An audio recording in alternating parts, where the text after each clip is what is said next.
important to keep in mind that transport occurs on several levels. Today we're talking in part about pipelines. Pipelines are enormously efficient ways to move goods, and in this case natural gas, to do it safely. And again, it helps fuel the economy, literally. Roads help us move those goods and services. Trains, our friends at Ferromex and Texas Pacifico, there are multiple modes of movement here. And absolutely. And so they give us lots of options, they give us more opportunities, and we need to improve them all. We need to improve them all. The more efficient we make them, the more time we can save, the more money we can save for those folks who are moving goods and services back and forth, who are doing business, the better off we'll all be. We'll grow our tax base, we'll grow our jobs.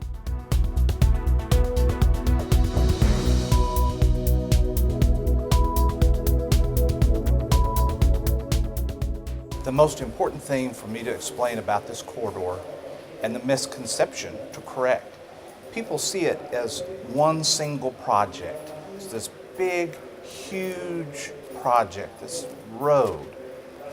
Corridors really aren't a great big project. There are lots of little bitty pieces along the way. And development of this corridor is a series of projects which increase the efficiency of this pathway.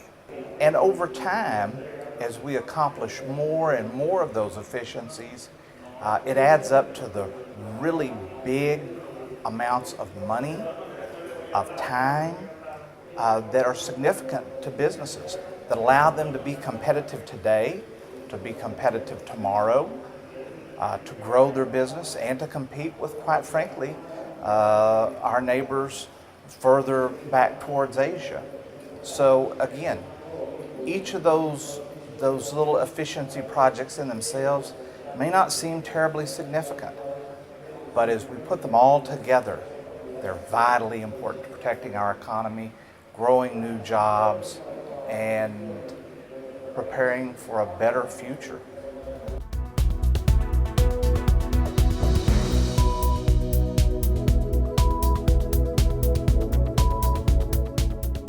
We love Sinaloa.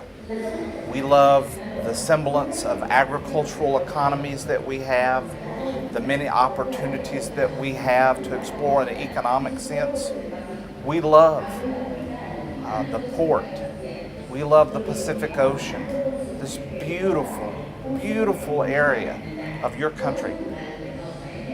But it's also the last and, quite frankly, most difficult step we've had in connecting this entire corridor. You know, for a good part of today's discussion, the talk was about this last segment of roadway, essentially 90 miles between Chihuahua and Sinaloa.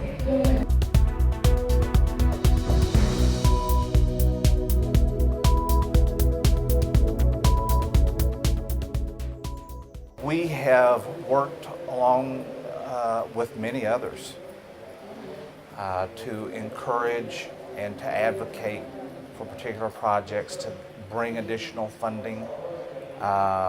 We work here in Sinaloa with Codesin first and foremost. Actually, the three original partners in this project were Codesin, MOTRAN, and the state of Chihuahua. I think that's what also sets this project apart. It's not just driven by governmental interest or some governmental vision.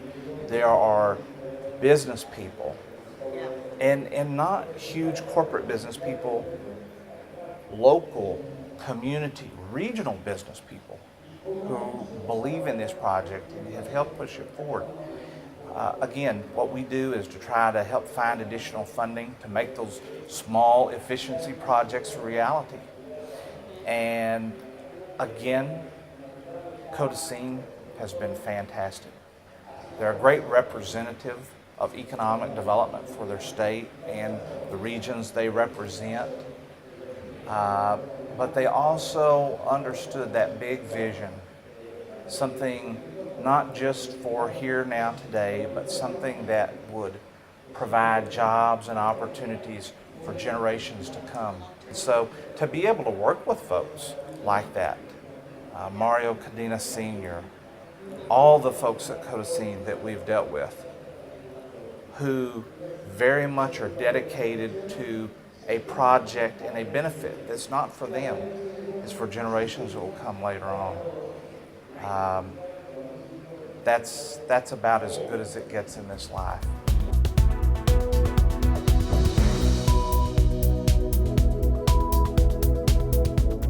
Revolves around energy, which is what this conference is all about. 80% of the oil and gas produced in Texas comes from 38 counties. So 38 counties out of 254 produce nearly all the energy.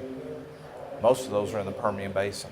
In this just very compacted region of Texas, we produce more oil and gas than all of California, all of Alaska, just in this one little region. And just in this one region of Texas. We think the synergy of energy, whether through oil and gas production, wind energy, whether it is the associated businesses and enterprises, cable manufacturing, which we have in Ojinaga, pipe, drilling equipment, manufacturing, all those sorts of things. There's tremendous opportunities. When you look at that and you see the opportunity to develop oil and gas now here in Mexico, you see the opportunity that we have because, quite frankly, population and workforce are very difficult for us to come by in our part of the state.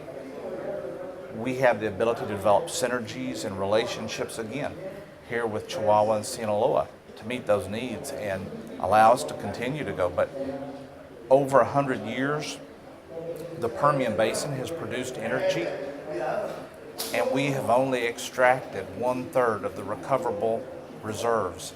So even with the ups and downs of prices that have always been an issue for our market, long term, there is still a tremendous future in energy development. And again, we think that's the economic driver to completing this project and making this connection. Now, mind you, there are lots of other things: agricultural production, warehousing, distribution, manufacturing, aeronautics, all sorts of other things. But we think probably energy at this point will be that driver to help us pave the way, so to speak.